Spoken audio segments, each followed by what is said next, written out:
Isn't it? By Walsh. A friend of mine said to me the other day, I think you're overthinking this. Overthinking what, I asked. You know all of this thinking that you've been doing lately?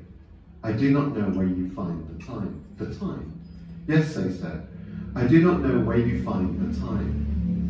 I know I just don't have that much time left over at the end of a working day to be able to think through all the things I already have to think about without having to add any more things to the list of things I have to think about.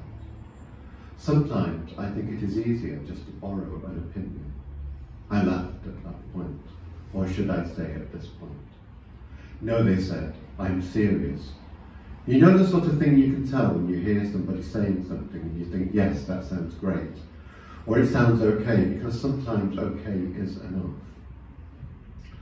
So the next time when someone asks me, it might be the same, or it might be a similar question, I'm just going to say the same thing. Of course, I might have to modify it a little bit to try to make it sound as though I'm being spontaneous.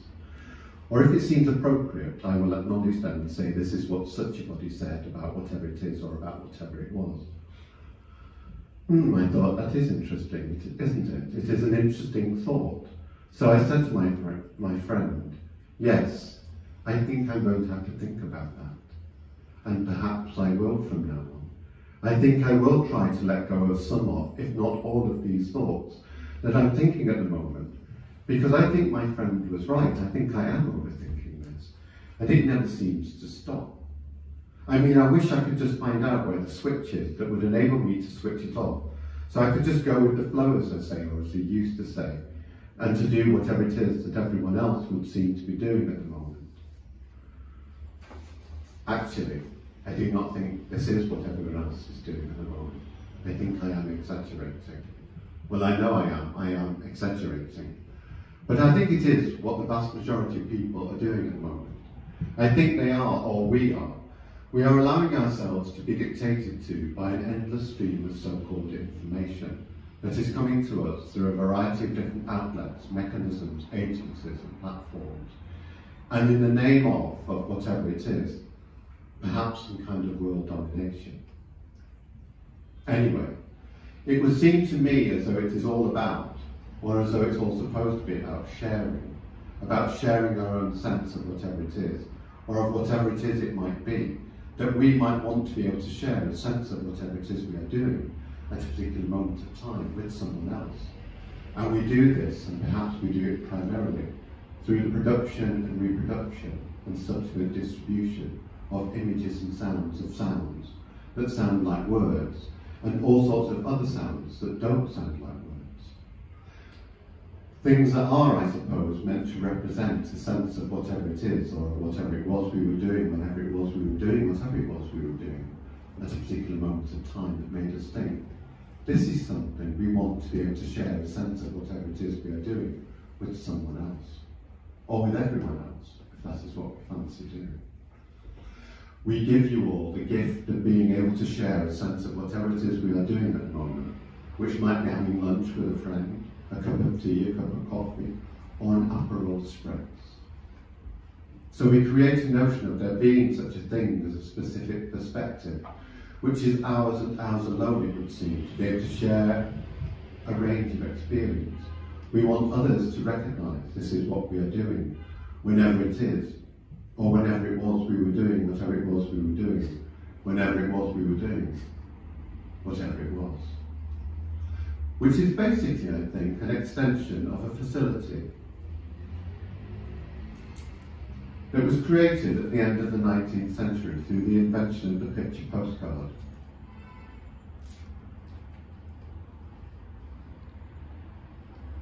I give you Exhibit A, which popularised the notion of there being such a thing as an experience we might all be able to share.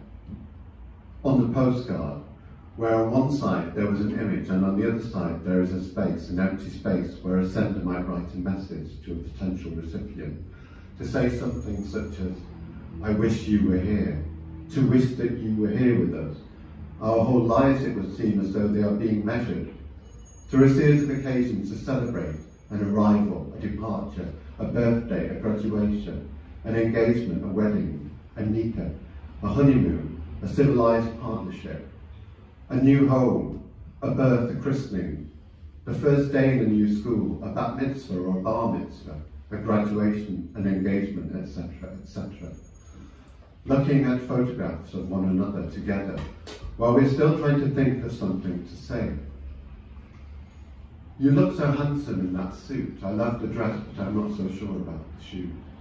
Your hair there, what on earth is going on? Our hotel was just over there, on the other side of the bay, just behind those trees.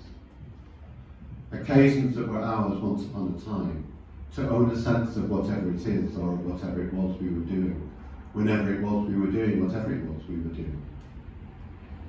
Now, of course, those occasions are gone.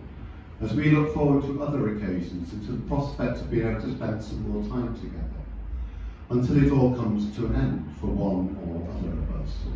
And eventually, of course, it will all come to an end for all of us. And in the pub afterwards, or in the house, or in the whatever it is that it is, or that it might be afterwards, we will have an opportunity to be able to reflect on the life that was the life and the time of the one whose life was most recently come to an end. Welcome.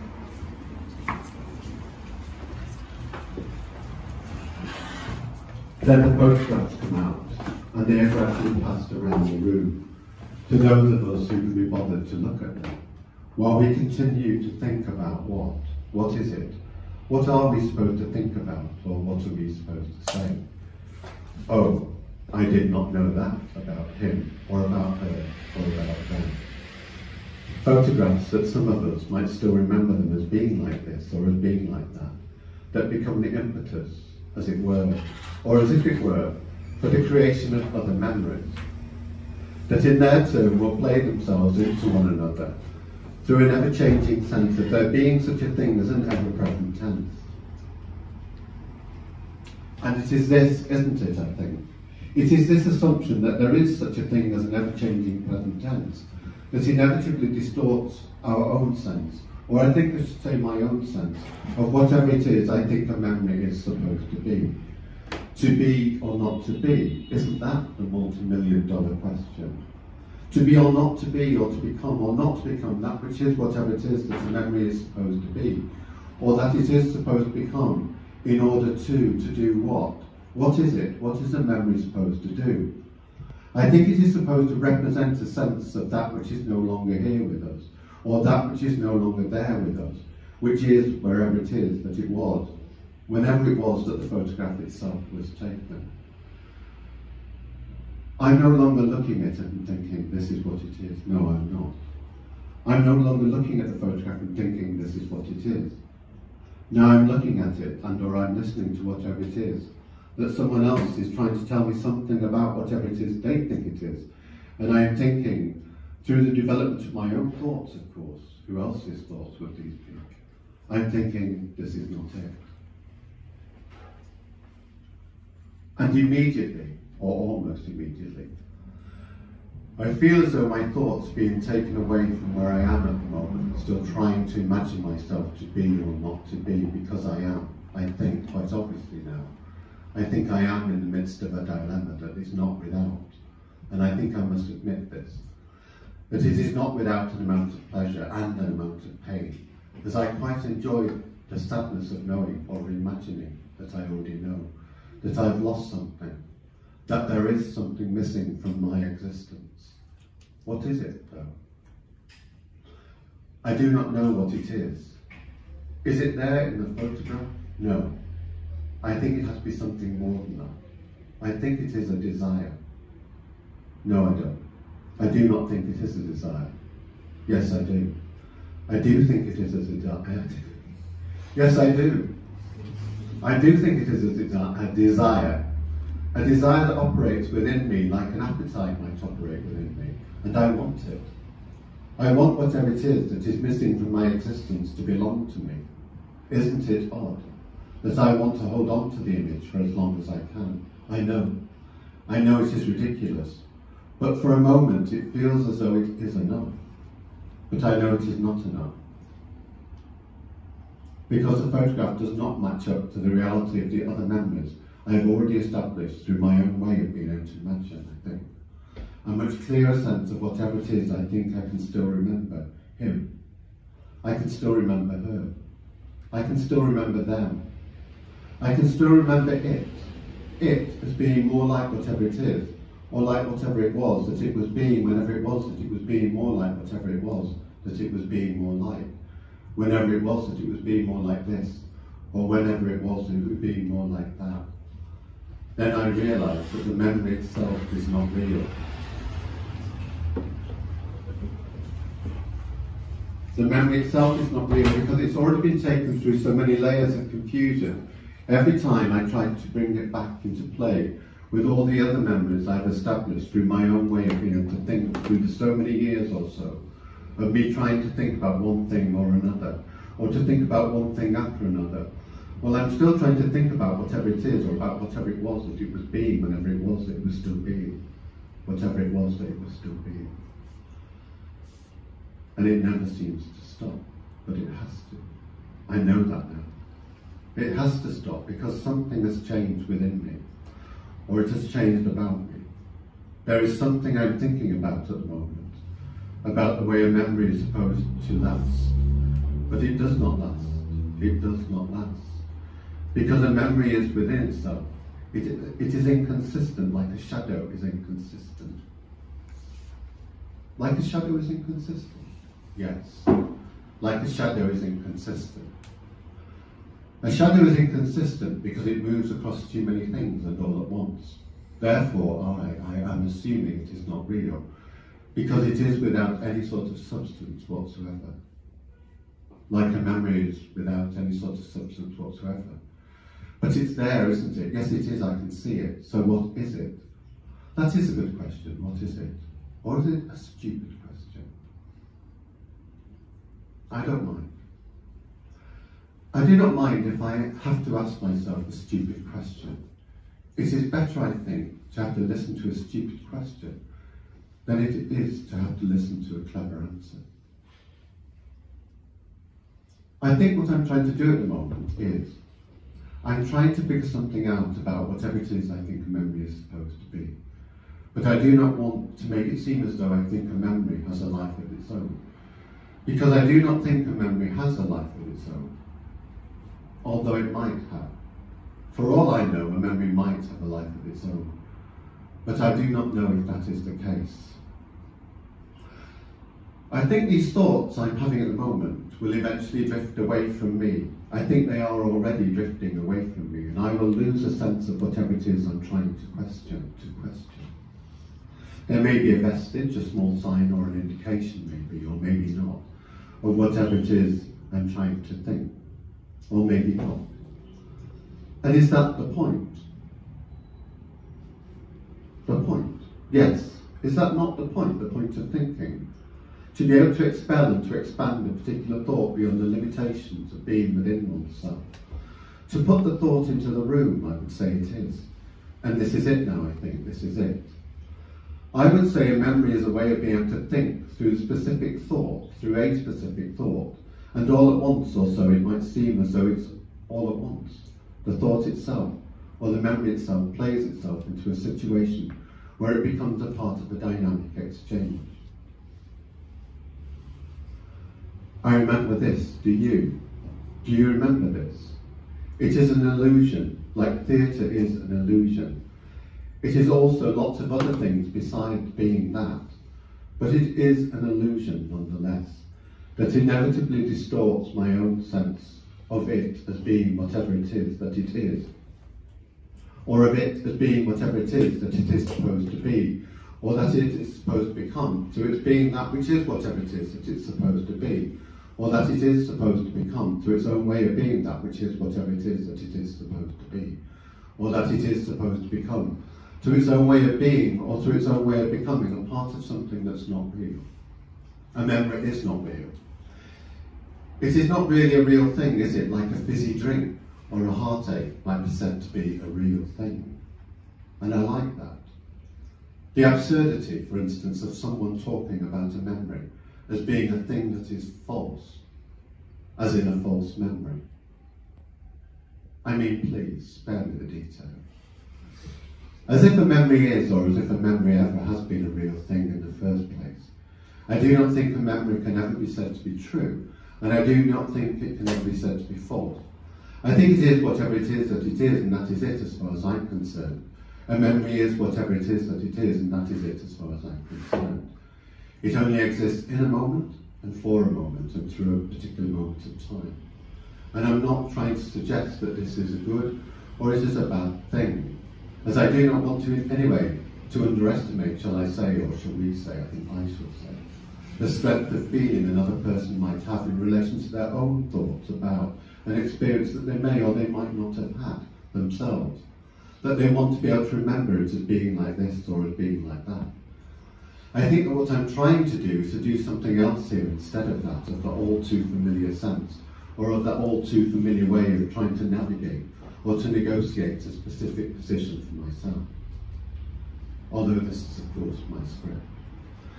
To navigate or to try to negotiate a specific position for myself in relation to whatever it is I might want to imagine that this is what you are thinking, whilst I'm still in the middle of what is it? What am I still in the midst of? Of whatever it is, I'm still trying to imagine through these thoughts until it comes to a moment, an eventual moment, that eventually comes to all of us, where it might seem as though we have to make up our own mind, to go one way or to go another way. Do I, for instance, go this way with this thought, which is the one I'm thinking at the moment, or do I wait for a little while longer, in the hope that I might have a better thought to think about? That's a tricky one, isn't it? I do not know what will happen. I can anticipate, but I do not know what will happen. My potential is what? What is it? And I do not know how long it might be before I have another thought. Then what am I supposed to do anything at all? Or do I wait for some more time to pass away before I have to make up my own mind to go one way or the other? Thinking through all the different ways in which I might be able to think about one thing or another, or to think about one thing coming after another, before I have to make up my own mind to go one way or another. Or do I wait for a better moment of time to come to me? But is there such a thing as that, I wonder, as a better moment of time that may or might not ever come to me? Entropy. Entropy. I think they've all got it in for me. Aren't all moments, and this is what I'm thinking at the moment, aren't all moments just the same? And aren't they all equally as valid as one another, in a way, or in their own ways of being, whatever it is that they are being, or that they might have to be, or to become through a particular moment of time? Or is it in time? A particular moment of dread, for instance, or a particular moment of terror, or a particular moment of surprise, or a particular moment of pleasure or of pain, or of it as being whatever it is that it is being at a particular moment of time. But I think it is difficult, and I think it is often too difficult to be able to know this at the time, at a particular moment of time, to be able to know whatever it is that a particular moment of time is supposed to be at the time. It is being whatever it is that it is being. I think it's not until, it seems to me, this is not until it is sometime later on, which is whenever it is that sometime later on becomes whatever it is that it does become, that we might have an opportunity to be able to look back at it at a particular moment of time, to think about it as being whatever it is that it's still being through its own way of being that which is whatever it is, that it's still being through our own thoughts about it as being that which is whatever it is that it's still being, or that it's still trying to be or to become through the development of our own thoughts. It is a memory, isn't it? I think we all know that. We know that this is what a memory is.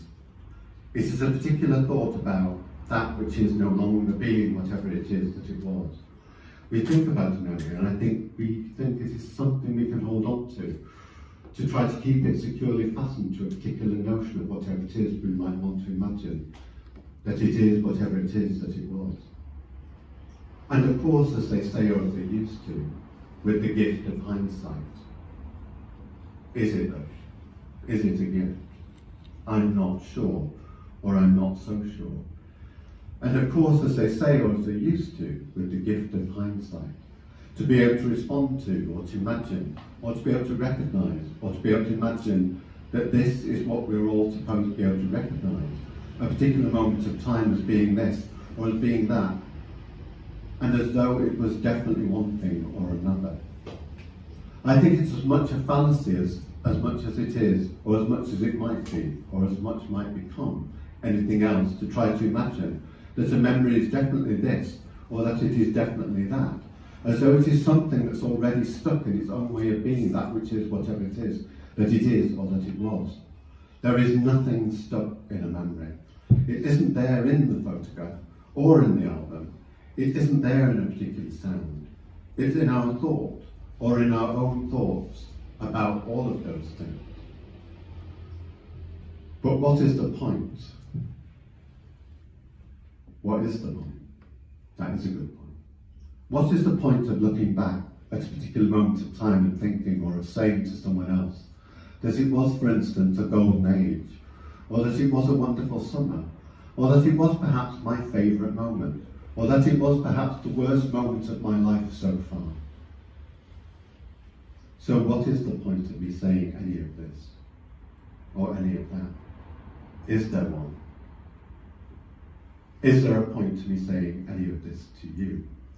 That these are the thoughts that I am thinking, that I'm having to think about at the moment? Of course I would say, as I think you might expect me to say this, yes, I think there is one, that there is a point. I just don't know what it is.